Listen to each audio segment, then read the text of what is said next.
తిరుపతికి సుదూర ప్రాంతాల నుంచి ఇచ్చేసేటువంటి యాత్రికులు భక్తుల యొక్క రక్షణ కోసం ఆటోలో ప్రయాణించేటువంటి ప్రయాణికుల కోసం ప్రత్యేకమైనటువంటి చొరవతో తిరుపతి జిల్లా ఎస్పీ గారు హర్షవర్ధన్ రాజు గారు చేపట్టినటువంటి క్యూఆర్ కోడ్ స్కానర్ దాన్ని అఫిక్స్ చేయడం కారణంగా తద్వారా ఆటోలో ప్రయాణించేటువంటి యాత్రికులకు ఆటో యజమాని ఆటో డ్రైవర్ యొక్క వివరాలు, ఎటు వెళ్తున్నాము, ఎంత దూరం వెళ్తున్నాము అనేటువంటి విషయాలు తెలిసే అవకాశం ఉంటుంది.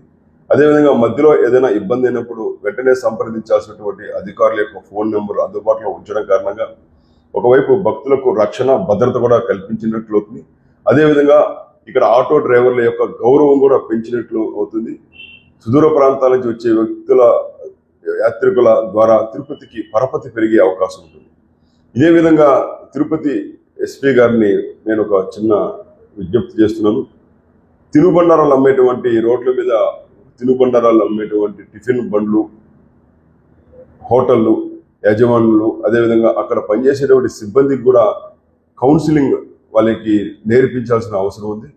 భక్తుల పట్ల మర్యాదగా ప్రవర్తిస్తూ సుదూర ప్రాంతాల నుంచి వచ్చేటువంటి యాత్రికులను మరింత మర్యాదగా తిరుపతి పరపతి పెంచే విధంగా వాళ్ళకు కూడా ఒక కౌన్సిలింగ్ ఇవ్వడము, లేక ఆ దిశగా కూడా చర్యలు చేపట్టాలని చెప్పి ఎస్పీ గారిని కోరుచున్నాను.